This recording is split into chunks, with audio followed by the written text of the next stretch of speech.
Yes, guys. Hello and welcome back to the SpursRelated YouTube channel and podcast. And today we have got quite the panel for you guys. I know you've been enjoying the live streams recently, and I really appreciate everyone's support. If you could keep on doing that by smashing the like button, commenting below, and subscribing and turning those notification bells on, that would be great. But today we are going to be previewing the big game at the weekend against Liverpool. And as I said, got a very good panel. I'll go around clockwise. We've got obviously Thomas Frank's AI son that's under less pressure than Frank Thomas's not AI son. Obviously, it's Frankie boy. How are you doing, mate? I'm all good, mate. I'm all good. It's been quite a nice week so far. It feels like it's been the first week in ages that we've not had Tottenham midweek. And so it's been, I can actually kind of enjoy my week without, being shot down again on a Wednesday night or something. It's quite nice. Yeah, absolutely. Refreshing. Absolutely, mate. Good to have you on, obviously, as always. And we are joined again alongside Billy T. Bill, pleasure to have you on again, mate. I know we're going to be making this a much more of a regular thing where you're on pretty much every week, which is great. Great news for us and great news for the viewers who love having you on. So thanks for joining us again, Bill. How are you doing, mate? Yeah, very good, mate. Good to be on with a great panel. Good to see Dave again. Good to see you guys again. And just saying before we went on air there, I wish we were talking about the darts, to be honest, mate. What a day of darts. If you're a fellow darts World Championship viewer like us guys are, and you'd have known the madness that just took place. But yeah, man, I'm to be perfectly honest with you, I'm enjoying watching darts more than Tottenham at the moment, if I'm brutally honest. Yeah, I think that probably is a full house in terms of that.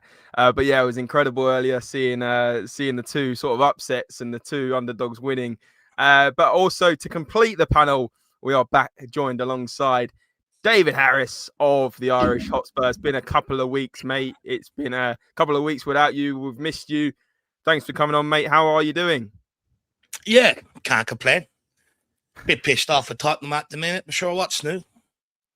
Yeah, absolutely. We'll get into things. We'll talk about,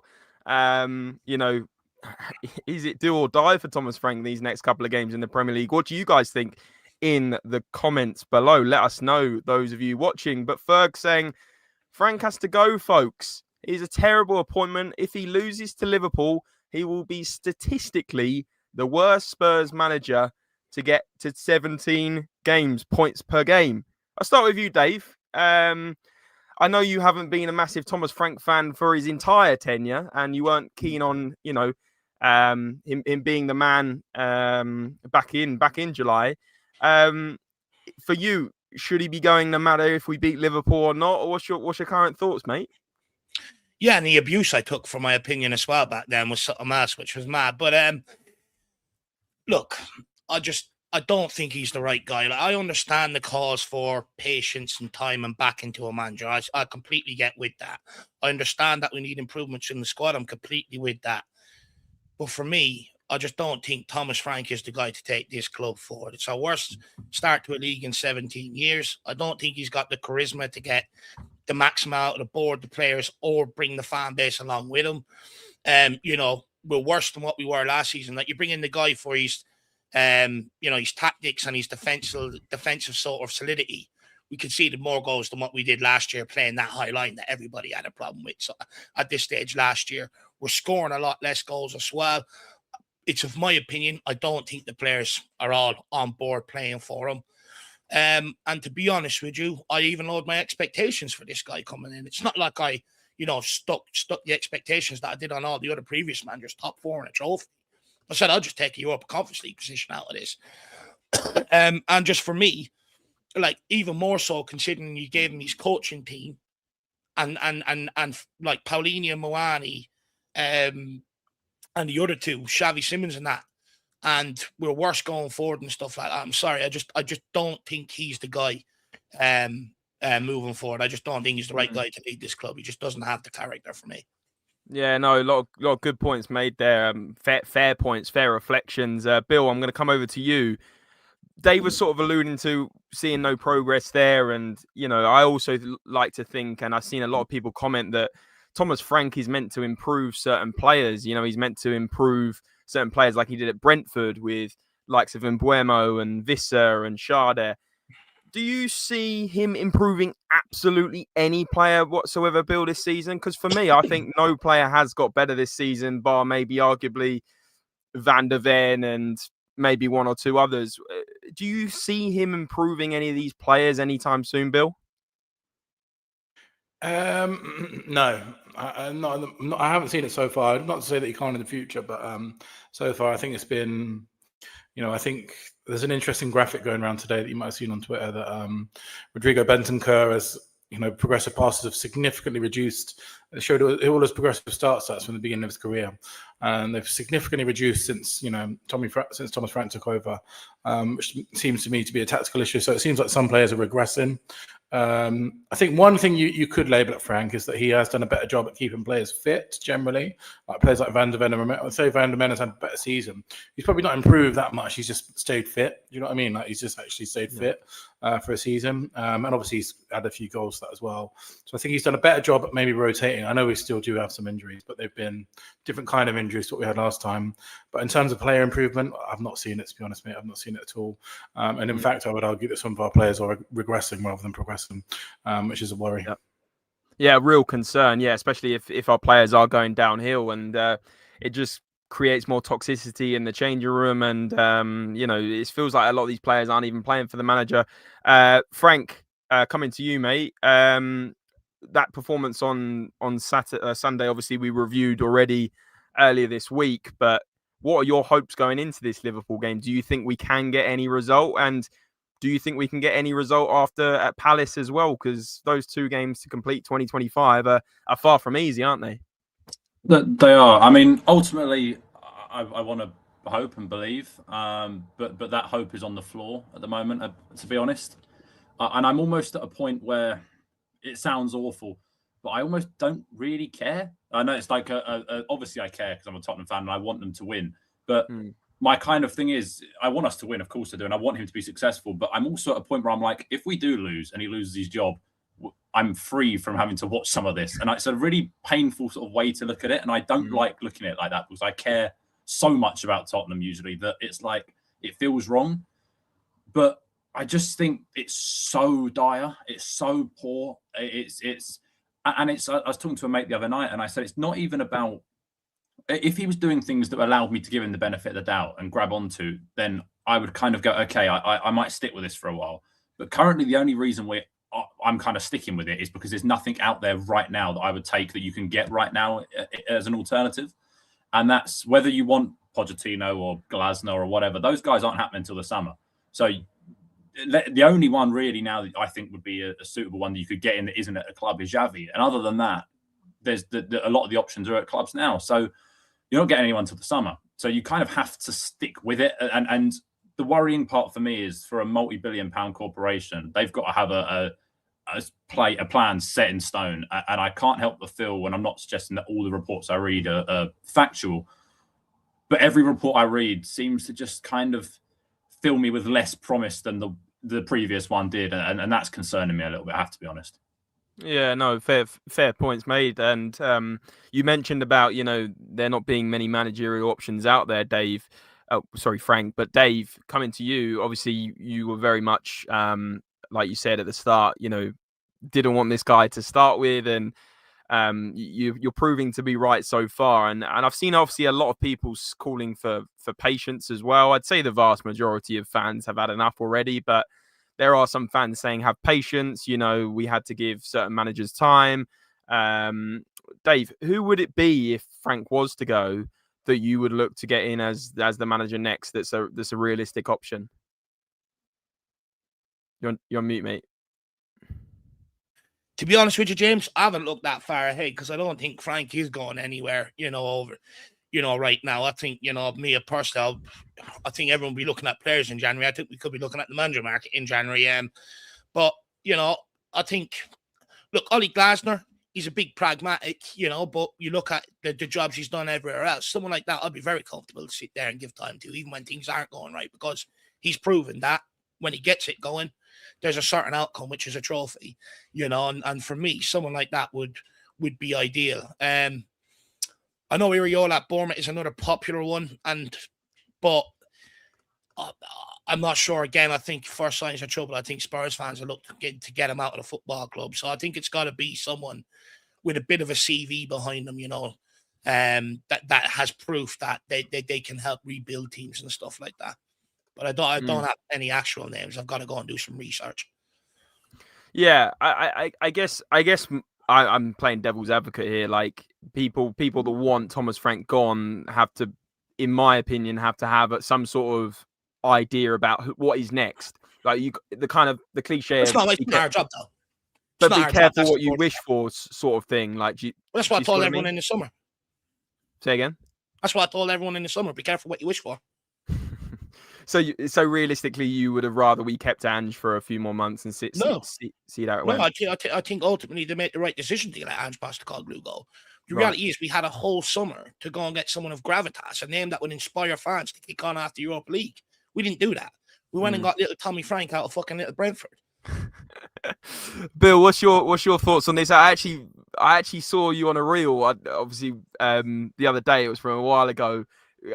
Commenting on sort of the managers at the time, and it kind of made me laugh. You actually said yes to Frank, and so did I, mate. Like, I did, mate. Egg on our face at the moment, but I remember you saying like you'd love Glasner, and I can't remember who else it was. I saw the reel the other day, obviously, but who was it that you'd go for if Thomas Frank was to be relieved of his position? Yeah, I did stupidly. I was quite sold on the idea of Thomas Frank just because I thought that we'd have a bit more player development and a bit more structure to us. But what I've come to realize this season in particular is I think especially after this season, is I think at a base level, Tottenham fans, we just need attacking football. Like we have, that's a bare minimum for us. Like we can't. It doesn't work. Like, certain clubs have certain personalities. And Tottenham fans have just been brought up on attacking football all of our lives, and we will continue to have. And I'm kind of proud of that identity. Some football clubs, like for example, a West Ham, they talk about the West Ham way. I don't think it particularly matters what kind of football they play. There, someone like Nuno will go there, do what Everton, the same. People go there, do well, pragmatic football. But there are some clubs. Tottenham, Liverpool are one of them. Unfortunately, Arsenal are another one, even though they're not particularly doing it at the moment. Man United, these clubs, we have to be playing good football to in their fans, and I think we're one of them. And I have just seen there's an upcoming manager available in the summer, apparently, according to reports today.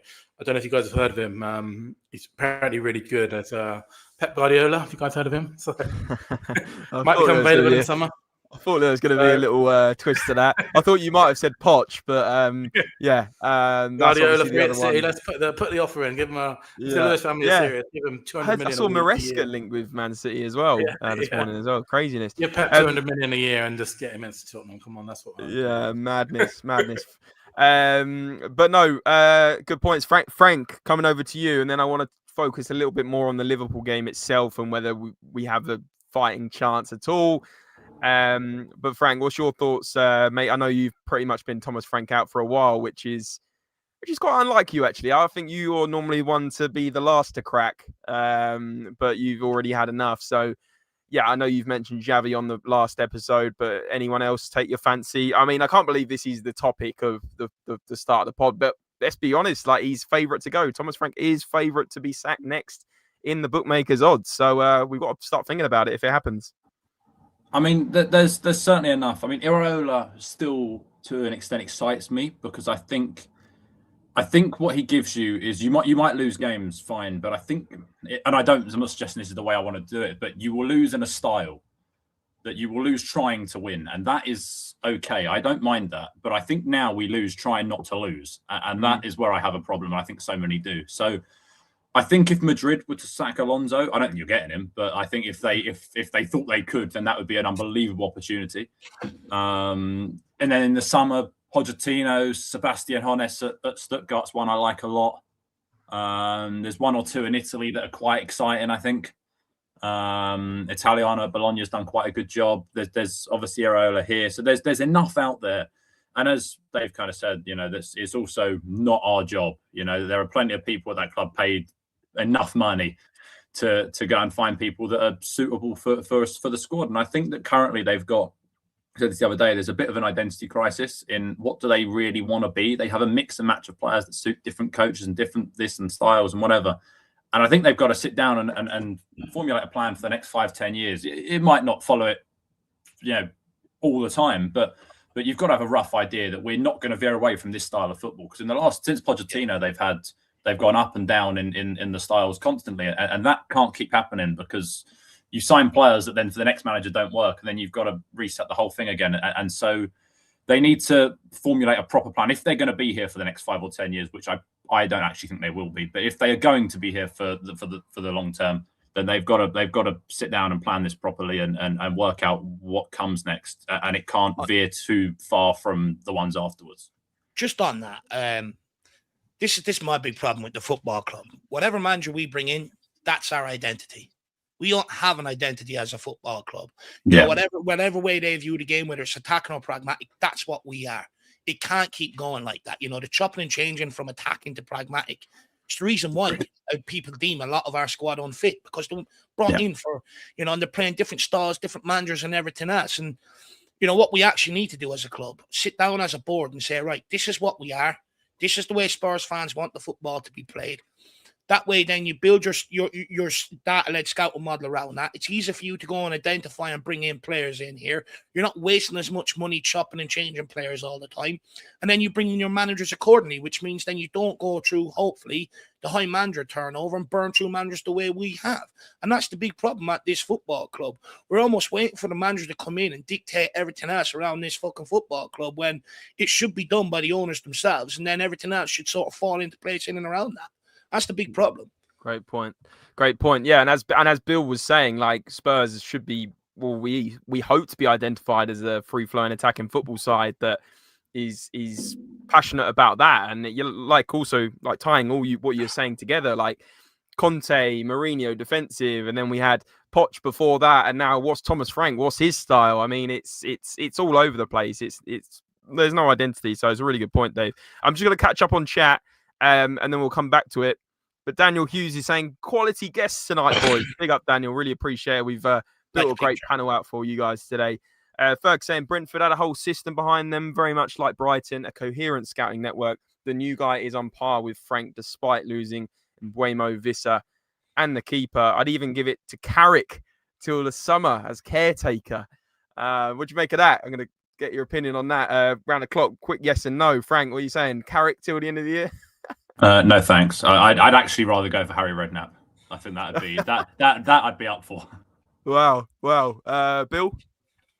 I think it's interesting, right? Because it's the first time in a while we don't have the Ryan Mason button to press anymore. So I think people are looking for a new interim. I mean, he worked for the club. He played for the club, and it'd be pretty desperate times. I would hope that if we're going to sack Thomas Frank, we'd have someone better to come in straight away, to be honest. And if it did come to that, then I'd just wait till summer and bin off the season, I guess. But stranger things have happened, put it that way. Dave, you going for Carrick? No, I don't agree with this intern business. I think even if you get someone like Carrick, he's not going to come in here and take it on an intern basis when he's out there sort of being a full-time manager. If the right guy isn't there now, you hold out to the summer till the World Cup's done and stuff like that. There'll be a massive managerial merry-go-round. And because look, Thomas Frank ain't going to get us relegated. That's for sure. He's not going to get us relegated. So, there'd be more, like, he'd be able to steer this till the end of the season. But if there was a change today, I'd sack him now and bring the next guy in. Another name I'd probably throw out there, but this is a long outside bet. Robbie Keane doing a great job with Ferencváros, unbeaten in Europa League. Recently went and beat Rangers. You go and listen to how he speaks. It's a much more inspiring than Tommy. Yeah, good point. I'll tell you what, Dave. I don't think we'll be getting the Celtic manager anytime soon. He's had a bit of that guy Nancy. Played so far. What a legend. One of my childhood heroes. Absolutely fantastic player. We got definitely Mane. Don't know if it's to do with Sadio Mane, but we'll never know. Big up, lads. In my opinion, we need to steer clear of Iraola and Glasner's. We need someone who's managed the Barca, etc. Sure. In my opinion. I'm going to rattle through a few more of these because the chat is going thick and fast, which I'm absolutely loving. Guys, make sure if you are in here, you are smashing the likes. It does help us out massively. Hit the notification bell and subscribe. All three are free to do so. But a couple more comments and we'll get back into things. Ferg saying we appointed a relegation battle manager Frank was only one position above us. Ghost is in here saying, big up, gents. Big up, mate. Hope you're well. Definitely, man. Some people are expecting Areola to be second coming of the Poch days, would be in a harsh reality, in my opinion. Danny Kiriakou, big up, mate. Hope you are well. He's saying, Frank Thomas, you said you don't mind losing by trying to win or play the right way. So you mean like Angie's style? 22 losses, that style. I think ultimately Andrew's style by the end, whilst when it was going well was free flowing and attacking. There were plenty of games last year where we barely had a shot or like a decent chance in the game. That second half of the year, whilst I love Andrew as a guy, was dreadful at times. I mean, the Leicester loss, the Ipswich loss last November. There's so many of those that go on. That isn't an attacking style. It was they were on the front foot maybe at times, but it wasn't the most chance creating, free flowing attacking style. I'm talking. I think Areola would come in. You'd create. I mean, they lost 4-0 at Villa a couple of weeks ago, and they had something like 3 expected goals. I'm not saying I want to lose 4-0 at Villa, but they went there. They gave it a go. On another day, they probably win that game comfortably. And I think with better players, that will work. And so he's one I'd certainly be keen on. He's not top of my list, no, but I'd be up for it. Sure. I'd also just throw back to Danny Kiriakou. How would Thomas Frank do with Dragosin Archer, great centre back? Good point. Good point. There you go, Danny Kiriakou. We're going to see you back in the comments in a minute. He's thrown it back into the ring. It's a bit WWE style today in the house. But Binny guys saying, forget all the big name managers. Why would they want to join us and ruin their reputations? Would you come for less money and ruining your names? Hell no, because realistically, start spending some goddamn money, says Binny guy. I've been saying Harry is interim for a while in the merry-go-round. It'll be so toxic if this guy stays, says Ferg. Dave, do you think Thomas Frank will finish higher than 15th, says Danny Kiriakou? Well, we're not far off that right now. Defeat Liverpool, we could very well be down in 15th. I would hope so, Danny. How much higher, I'd question. Kick your teachers saying Irish bias on the Robbie Keane comment. I mean, we were all thinking it. I've got to say, I'm one of these. I won't shy away from that. Yeah, of course it's pure Irish bias. Okay, it's your rap name. It's like Maine. Rain. Got you.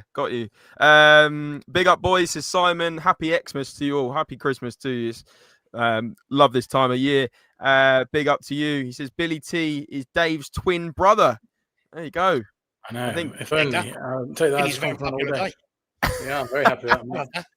He must have been separated afterwards across the border. But, we got Darren Kilbane. Hope you're well. He says, we have 2 kids in midfield. A terrible right back in Porro who can't defend, and a poor keeper in these positions needs fixing in January. Bentancur is rubbish as well. Iraola for me, given money to buy the quality. What do you make of this comment from Darren, Bill? He's saying that Porro is he can't defend, which is right, and he's saying we'll see Vicario. We've got to talk about that at some point, and 2 kids in midfield. Essentially, he's saying that this team isn't good enough. What's your actual thoughts on the overall of the team, like with Bentancur getting a lot of stick recently as well? I definitely think that is a factor that you can draw to. I know a lot of the players will probably need replacing in the next 2-3 windows, I think. At the same time, though, it's a manager's job to improve players. It's a manager's job to find a system to find players. I think the problem is, for me, that's a fine argument, but I think the players that we've got are definitely better than the position that we're in, and certainly better than the performances that we're seeing. When Pochettino took over, the players that we had were, a lot of them were like joke figures, and people like Carl Walker, Danny Rose are going out on loan and stuff. But he improved every single player that he worked with, Pochettino, and ended up turning an okay squad. People like Dembele couldn't really get in any kind of form. Eriksen was sort of shoved out on the left wing under Shearwood, and Pochettino had all that stuff, turned it into one of the best teams in the league. I'm not comparing the two squads that we've got now. I think we're a little way off even that, but I kind of think that argument kind of gets the manager off scot-free, which I don't agree with. I think a manager should also be at fault, but I do also believe that we do need the only way to get out of this mess that we're in is relentlessly improving the player squad in window after window after window, and that's what Arsenal have done. They spent 200-300 million every single summer for Arteta's 7 years that he's been there, and now they're at a point where they challenge the league every single season. So it is definitely an issue, but at the same time, it's a manager's job to make squads better. Yeah, absolutely. Frank, coming round to you, a lot of people saying Vicario, not good enough for this team, get rid of him. Some people are saying in the next couple of transfer windows. Where are you at with Vicario? Do you think he should be dropped? Do you think we should be starting Kinski, or do you not think he's good enough either? I think that there's potential there with Kinski. I think there's quite a high ceiling, but whilst I think Vicario's made some real silly cock-ups at times, I think there was also that period a month or two ago where he was the reason we probably didn't lose 3 games on the trot or whatever, the Monaco game, and Everton, he was unbelievable. And I think he's probably too good of a shot stopper as well to take out now.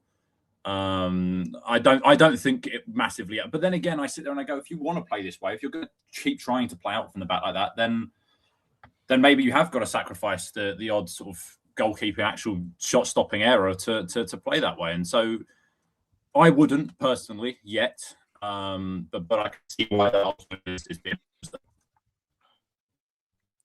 I missed the bit at the end because you lagged on mine, but I don't know if that was just me. Yeah, fair points. Real Tommy saying, I feel like people are hard on Frank. He is using what he has at his disposal. That's fair enough. We all knew he isn't an attacking manager after all. So I don't think, I think he is doing not so well, but just okay. Dave, you're far from agreeing with this comment, I assume. Where do you think this team, Dave, should be at the moment in the Premier League? Because Danny Kiriakou actually made a good point here in saying we're actually only 4 points off 5th. Do you think it's a bit unrealistic for people to be saying we should be doing much, much better? What do you think? This is the problem. People cherry pick things to suit their narrative. We're also only 4 points off 17th. So, you know what I mean? Like, when you take both into context, you know, I think that's why the club haven't sacked them yet. I think they'll give them a run of games, and you know, over them running games, it will sort of show whether we're going to kick on and push up or whether we're going to drop down even further. So, for me, I think the club are like right now. Like if we get much further off of top 4, they'll sack him. They've done it to every other manager going, and I'm not being funny. But it seems like Frank is more untouchable than what Jose and Conte was, and I don't really understand it to a certain degree. You know, they were the managers that we should have had patience with and that we should have backed at the time, not this guy. Look, I take the argument, you know, that, you know, it's a difficult job for him, and not everything is his fault, and I do have to stress that. But, you know, all the reasons why people were given for him to get the job, he improves players. Them same people are screaming for new players.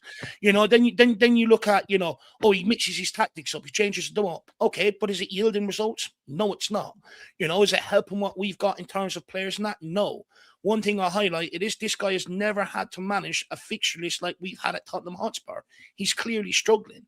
You know, I also said the guy's going to have to change his style of football when he comes to Tottenham. He's failing to do that. There's so many things that this guy is not doing, which shows to me he's learning on the job and he's just not cut out for it. I'm all for backing a manager and giving them patience, bringing in better players. But I want to spend that money under a guy that I know is going to bring me to at least near the promised land. Not a guy that if we back him, the most we might get out of him is a Conference League or Europa League. I'm not being funny, but if we threw 400 or 500 million at Frank, do people really believe this guy's going to deliver a trophy? Or do you think he's going to shit the bed the minute he comes up against a big team and go pragmatic and lay off them? You know what I mean? It's just no, good point. Then you take into account, I don't know people hate Ange Postecoglou, but I'm going to bring it up whether they like it or not. The guy came in here, like Jose, like Conte said, we want to win trophies. That's the outcome, right? Thomas Frank came in and said, I'm guaranteeing you we're going to lose games. Our club motto is to dare is to do. To dare is to do. You know, this guy just doesn't, he's just not a good fit for the football club. And then you take into account that he's already gone off the fans as well. Not having it. Not having it. Absolutely. Yeah, interesting stuff. I actually just put a poll into our chat on YouTube. There's about 50 or 60 of you over there, guys. Really appreciating the support.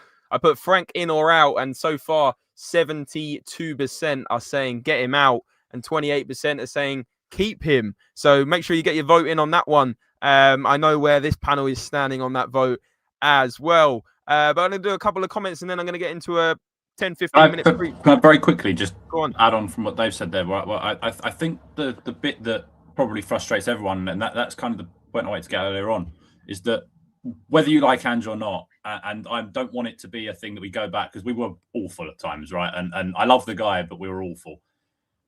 But at least he came with bravery. He came with bravery, and he gave you hope. That I think Van der Ven said it the other day, that it was either him or Maddison in one of the things, that you literally, you thought that you'd, no matter what form you were on, you'd listen to him speak and you thought you were winning your next game. Now they didn't. They lost plenty of games. But I would sit there as a fan and wait to hear what he had to say on a Friday in a press conference. I'd love it, and I'd believe again. Whether I thought we were absolutely useless or not, I bought into what he said. And I think that's something that I haven't had with Frank, that I don't feel there's actually a relationship there at all with Frank, which is quite a shame. And I did for a period of time with Conte, and I did for a period of time with Mourinho, because I believed that they were going to make us win. And I believed Andrew was going to make us win. And I feel a little bit like I do now, as I did with Nuno, that I don't feel that connection's there, that they believe, and subsequently I then don't believe that we can win. Yeah, absolutely. We've got to be careful what we talk about sometimes on these pods. No, I'm joking. It's just the other day I got some comments saying, why are we comparing Ange again, and it's Ange v Frank, and you know, I get it, but it's not comparing. But the thing is, there's a big thing at Tottenham that you're not allowed to speak about Ange because so many hate him. I know. I'm going to, whether people like it or not. Yeah. And the fact is that they sacked him after a trophy for Thomas Frank, so it's always going to be spoken about, because we sacked a trophy winning manager, our first trophy winning manager in 17 years for this, and so far this has not been worth it, has it? I agree. But, people get so annoyed every time anyone brings up Ange. Yeah. No, that's what I mean, mate. I was being tongue in cheek, because I'm getting comments on the last video saying stop comparing, talking about Ange. It's like, well, just Dave said this before as well. Just because you think that Thomas Frank is sacking is wrong, Thomas Frank is the wrong guy, doesn't mean you want Ange back necessarily. It just it is what it is, isn't it? It's just, they're always going to talk about it. What I do think though is interesting is when we sack Thomas Frank, I don't think anyone's going to be talking about Thomas Frank like the same way that we talk about Ange. I think it'll be forgotten very quickly if it carries on. I'll talk about the Man City away win that we always get anyway, but never mind. Rodney's saying, big up James Coys. Thanks for coming in, Rodney. Ogala on Facebook, big up, mate. He said, I wish Poch would come back and complete what he started. He needed, the squad needed an overhaul. 8 years ago, we fired him. Now we witness what we meant by overhaul. We are hiring a manager after manager, but still we're stuck in the same problem. Back the man. We know where the problem is at. Fair play, fair point. So does Poch, I think. I think he's desperate to come back, isn't he? Yeah, absolutely. Logan saying, sorry, I'm late. Don't be sorry. Thank you for joining, Logan. Hope you're well. Thanks for coming in. Darren Kilbane, in fairness to Frank, he's missing Solanke, Maddison and Kulu. Benteke, Porro, Vicario are not his players. I don't think we will do much better because we have a bang average squad. We've debated this squad for quite a while now. I want to get into the Liverpool game, but yeah, good points. Simon saying if Kulu, Maddison and Solanke were fit, we would be higher up. And class panel here says, Tyler, big up. Hope you're well, mate. Let's get into the Liverpool game preview because we've only got about 15 minutes left. And also I wanted to say, really appreciating the numbers tonight. Really good numbers. Please do make sure there's only 12 likes on this live and there's about 60 watching on YouTube. So please hit the like button, guys. It's free to do so. It's absolutely free. I want to see the like button smashed now. Turn on the notification bell as well if you are on mobile so you never miss a video. I think you can do that on desktop as well. And subscribe if you are new. All three are free to do so. Of course, if you're in a position to do so, please whack in a super chat to change the narrative and change the talking point. That is also most appreciated. I think you can do it as cheap as 99p or 1.99. But let's get into the Liverpool game. I'm going to share my screen now, all being technical, no technical issues. But we've got a big game coming up, Dave. I'm going to start with you. This is what SofaScore think are going to be the predicted lineups. Any changes there that you expect for the game on Saturday? Well, there's no changes we can really make across the back line, to be honest with you. The only other thing you can maybe suggest is could Thomas Frank maybe go back five? I'm not sure he'll do that, though. In the midfield, honestly, I do think we need to get back to Paulinho and Bentancur, especially, I think, in the big games. I think it just gives you that bit more of... I think it gives you a bit more defensive solidity. I do think they protect the back line well. I think since they started chopping and changing that, we're conceding a lot of goals. And then in the forward, I mean, if Brennan Johnson starts, I'm going to go absolute. I'm going to blow my top. I mean, the guy's just not cut out for Tottenham. He's not a winger. You know, it's been rumoured all week that he's not a part of the plans and he's got to go. I just don't understand why there's a clamour to get him in the lineup. I will absolutely lose my top. I think Mwani should be out on the left, to be honest with you. And I think Richarlison should be up front for the time being until we get to January. Yeah, at the end of the day, I know a lot of people have their problems with Richarlison. I do too. He's the club's top goal scorer. And to be fair to the guy, you go back and look at his career. He always turns up against Liverpool. Always. Yeah, true. It's always chaotic, isn't it? Especially with his old Everton links. I can see Frank doing backflips about that Richarlison comment in the background. I mean, what do you think, Frank? Do you think Richarlison should be starting? I get the point. I do get the point about him being. I mean, he is our top goal scorer, and he has a good record against them. I want to see Matty's Tell play out on the left, ideally. I wouldn't be opposed to that. I think I don't really understand why he's so reluctant to really give him a chance. We've seen quite a lot of Odegaard, and I like Odegaard, but I want to see Tell, and I want to see Tell playing with Simmons, Moani, and Kudus, because that's something we haven't really seen from the get-go in a game. We see that when we're 2-0 down in games or whatever, and I want to see it from the get-go when they can, in a big game where there's hopefully going to be a decent atmosphere or whatever, and they can sort of get behind them. And I think Tell will work quite well with those guys, and so I want to see him, and I'd quite like to see Moani up top. But I can also I understand the argument with Richarlison. Yeah. Absolutely. So we're all sort of singing from the same hymn sheet in terms of the lineups. Bill, looking at Liverpool's team a little bit more closely, who's the main threats? Obviously, they have picked it up in the last couple of weeks, got a couple of good results, and they're starting to look like their former selves a bit after quite a big blip, wasn't it? Are you fearful for this game? Are you feeling like we can get anything? And who do you think their main threats are on this team sheet, mate? I'm never confident going into Liverpool games, to be honest. We just have an absolutely horrendous record against them, always. It's just, I know Ange managed to beat them twice at home, once in the Cup, once in the league, but the league victory was a bit hollow because it was after an absolutely horrendous result, VAR and 2 red cards. And then obviously the League Cup was a good win, but, we just have a generally horrendous record. I think Ekitike has been absolutely unbelievable for them this season. I think he scored against us for Frankfurt, and then obviously we kept him quiet in the return leg, but very, very good player. Wirtz, I know he's not, if you look on Twitter, you'd think that he's the biggest flop of all time. He's gone 15 games without scoring or assisting, but I think he's a decent player. I think he does things on the pitch, which, a lot of talent there. And I think the midfield 3 is decent as well. I think Curtis Jones is a really underrated player as well. I think that midfield 3 is just leagues ahead of ours, if we're honest. Like, it's just, there's so much more talent there. I think the way you can get out of Liverpool is Konate is having an absolute terrible season. And I think Kirkus has been struggling a bit there since he's gone there as well. So I think we can get at the defence, definitely. But there's talent all over. And again, it'd just be very typical Tottenham if this is the game where Isak announced himself to the world. He's been really poor. And in fact, all of their new signings have been quite poor, which is unbelievable because, in the summer I would have gone on record to say they've had one of the best transfer windows ever, but all of their signings by Ekitike have been terrible. Yeah, no, good points. I was actually starting to zoom in on Isak, and I was going to ask for Dave's thoughts as well on Isak and whether you think he can make an impact in this game, Dave. Do you think he does love a goal against us, so doesn't he? This guy, to be fair. Yeah. Do you think he could be proving a point in this game, Dave?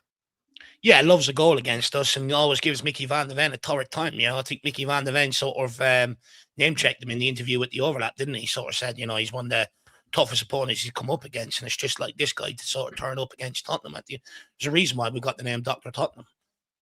Yeah. To be honest with you, I would love to just win the game and go and enjoy my turkey and ham next week. That's all I want to do. No. Go on, Frank. I was going to say as well that Billy kind of touched on it as well, that if ever Florian Wirtz is scoring his first goal, and I don't advocate betting at all, and it didn't work out, but I had a bet on last week of Gibbs White to score against us and Wirtz to score against us this week, a joint one. I had a couple of quid on that because it just seemed so obvious. It didn't happen, and I was wrong. But I'll be staggered. I'll be staggered if Wirtz doesn't score. Staggered, or I'll have the game of his life just because it's us. And I mean, Calvert-Lewin does it every time we play him. He's one that winds me up. There's certain players that just when the going gets tough, play Tottenham, and it works. Oh dear. This is the last 3 matches against Liverpool. We lost. I say we lost. We got absolutely battered 5-1 at the end of last season. Although obviously the focus was all on the Europa League, so not massively surprising. But then we did get thumped 4-0 in the second leg of the EFL Cup. I believe that was the semi-final, wasn't it, last season? And then we beat them 1-0 in the first leg, which was, I think it was Bergvall, if I remember rightly. I remember it being quite a solid performance. I remember it was Kinski. The league game. The league game was one when they won the league, wasn't it? I think. Was it? I think it was. Oh yeah, they just But didn't we go 1-0 up or 1-0? Salah to that selfie. We went up. Yeah. Salah to that selfie for a celebration. Yeah. Terrible times.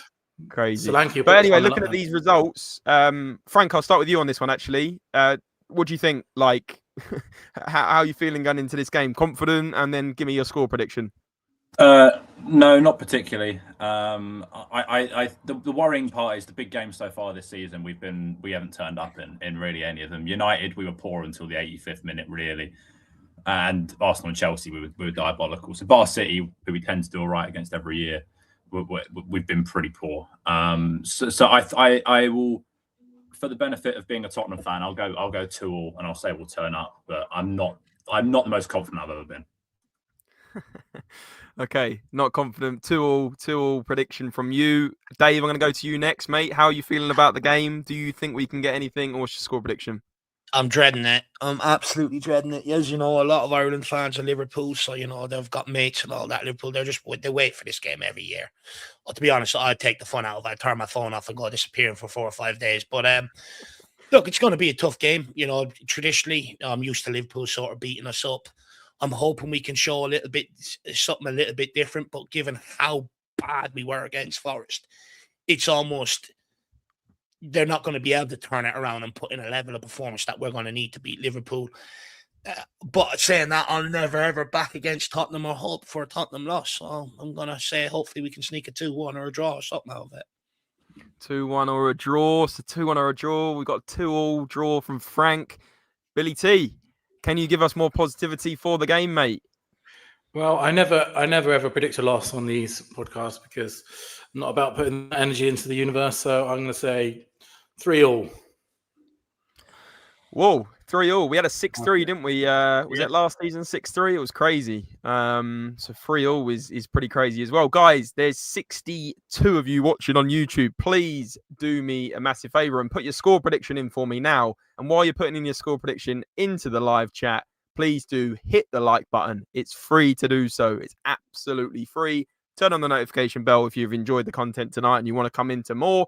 And subscribe. And there's a big reason to subscribe because I've just given the breaking news in the private chat is I'm going to make a Tottenham Christmas quiz for you guys to lighten the mood a bit because I know that the mood's a bit down and drowsy at the moment, I guess. So I'm going to do a little quiz. I'm going to get a good panel guests on to compete, including, I think, Bill and Frank, and maybe obviously Dave if he fancies it as well. We'll get a few people on. It'll be good fun, and you guys can come and we're going to reminisce some better times and give some good quiz questions. Is it a Tottenham quiz or a quiz on Christmas? No, Tottenham Christmas quiz. So it's going to be Tottenham questions only, but we'll give it a bit of festivity as well. We'll give it a bit of festivity. I'll maybe throw in a few questions that maybe who's going to eat the most mince pies in the squad this Christmas. But anyway, I'm going to catch up on the chat. And while I'm catching up on the chat, as I said, please smash the like button and also go and check out these guys on their socials, which I'm going to put on in a minute. But I'm going to catch up. And Tyler's saying Palhinha is a must start for the weekend. Beanie guy saying, Jesus Christ, all these years Thomas had to work for Brentford. It took just 4 months to ruin him. Good job, Spurs. Simon saying, top show, boys. Really appreciate it. Frank's got a dash. Frank, we'll see you in a bit. Thanks for joining, mate. Thanks, mate. All the best. See you guys. Simon saying 3-0 Liverpool. We are a big club, says Rodney.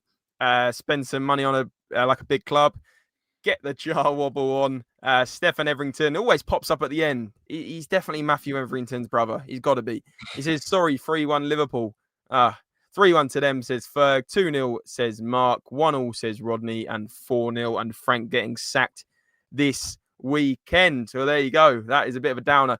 But anyway, thank you guys for watching. We're not going just yet because I want you to do me 2 more massive favors other than smashing the like button and subscribing, is to go and check out Dave and Billy T on socials. But Dave, where can people find you if they don't know already, and what's coming up on the Irish Hotspur YouTube, mate? Yeah, you can find me over at the Irish Hotspur here on YouTube. We've got a show coming up now with a couple of boys from Kildare Spurs, which is the area I live in. We've got a supporters group. Very good listen, actually. The 2 boys are very good. So I encourage people to come over and give it a listen. And then after that, then, it's just sort of getting geared up for the weekend, so. Absolutely love it, guys. Go and check out Dave's show tonight. What time is it on, mate? 6:30? 6:30, yeah. Literally in 10 minutes, guys. So if you want something else to watch, please get over to the Irish Hotspur and watch his stream as well. I've smashed the link in about 6 times into the live chat, so please click on that and subscribe. And then Bill T, thank you for joining once again, mate. It's always a pleasure having you on, and I know you're going to be on much more regularly. Where can people find you mainly doing your stuff? Yes, mate, just on Twitter and TikTok and all that, lots of different shows. Looking forward to going on a quiz next week. That'll be fun. Looking forward to being, a regular one with Dave as well. That's always good fun. And I'm going to be on Spotlight on Spurs tonight with Danny. Looking in the chat. I'm looking forward to have some good conversations this week. I'm looking forward to getting into that. He's been talking a lot this week about the players and stuff, so I'm looking forward to getting into that with him. Should be a really, really good chat because I wouldn't say we have like massively different opinions. We just have sort of different, a different outlook on Thomas Frank. So it should be an interesting one. Look forward to that. And as always, look forward to be on this channel next week. And I'll see you guys. And if I don't see you guys in the chat, then have a lovely Christmas, everyone. Let's hope Spurs don't ruin it too much. Absolutely love it, mate. Good to be on Spotlight on Spurs, guys. Go and check out that channel. Go and check out Billy on Twitter. I've put it into the live chat a few times, and also check out his TikTok, which is in his bio as well. Lovely content over on the TikTok. It's always so tongue-in-cheek sort of humor, very dry. I like it. It's good fun. So go and check that out as well. But guys, thank you so much for all your support tonight. Really enjoyed the show. Hopefully Spurs can get a win at the weekend and lighten our Christmas mood. Please smash the like, as I said before, turn on the notifications, subscribe to these guys, follow these guys, and we'll see you again very soon back on the Spurs-related YouTube channel. Thanks for watching, and remember, as always, come on you Spurs!